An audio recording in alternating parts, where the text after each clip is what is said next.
Swimming is a summer activity that is very fun to many, but to others it is more than just a hobby. These swimmers like to take their passions and show it off to the world through an event called the Olympics. I have researched Olympic swimming in great detail, and I've lived it myself, swimming for 12 years in club and high school swimming. Today, I'll be speaking on the history of the Olympics, the first Olympics, the ever-changing events, and the swimmers who participate in all these events. The first event took place in 1896 in Athens, Rome. Swimming is one of the 4 original events of the Olympics that is still going on today. According to John Lone from the Scarecrow Press, all races were held in open water and were strictly reserved for the Greek Navy.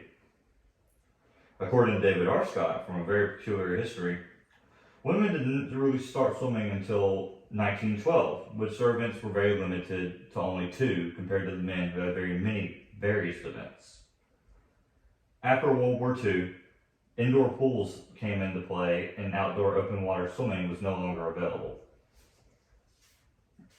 According to David Ryder from the Swimming World, indoor facilities allowed for lanes to separate the swimmers and allow for accurate timing. The United States also added new advanced protocols and equipment after the war. Right here is an example of an Olympic swimming pool in which you have the lanes that separate all the swimmers, the starting blocks, which came after the war, which allowed for faster starts, and timers at the end of each lane, which helped accurately record records.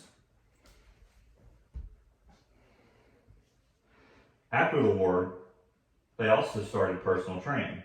This led to more advanced and faster swimmers. They did this training in their own personal pools or in personal training facilities in which they had a personal trainer there to help train them to get faster and stronger in swimming and have faster starts and less mess-ups.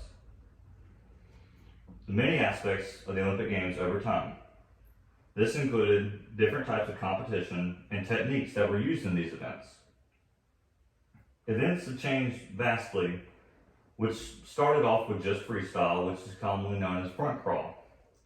And it started off with the 100, 500, and 1600 meter events, which later evolved into the 50, 100, 200, 400, 500, 1000, and 1600 meter events.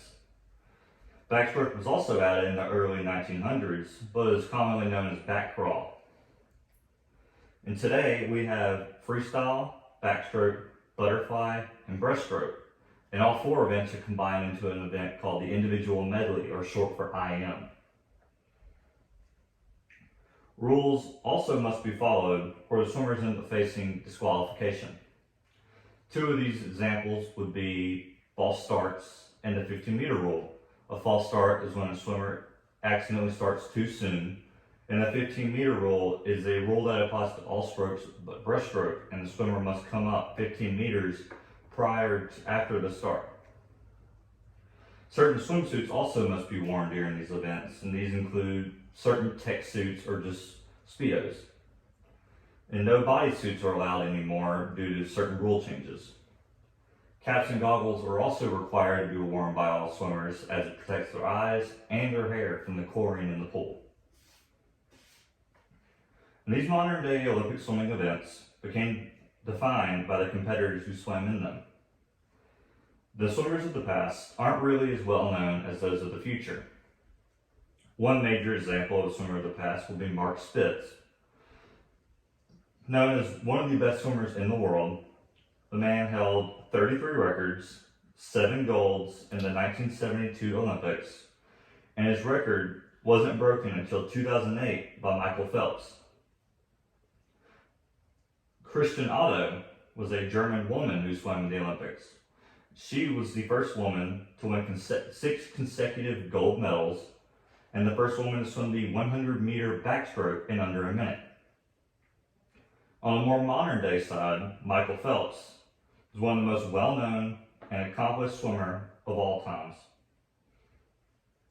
He has been nicknamed the Baltimore Bullet due to his speed and where he was born in Baltimore. In his career, he's accumulated 28 medals with 23 gold medals, which is the most ever in both events for a swimmer. All of these aspects are involved in the vast history of Olympic swimming. The history of Olympic swimming includes the very first Olympic swimming competition, modernized events, and the former and current swimmers. Personally, I'm not an Olympic swimmer, but I do love the sport. And my enjoyment of Olympic swimming has grown greatly throughout my research.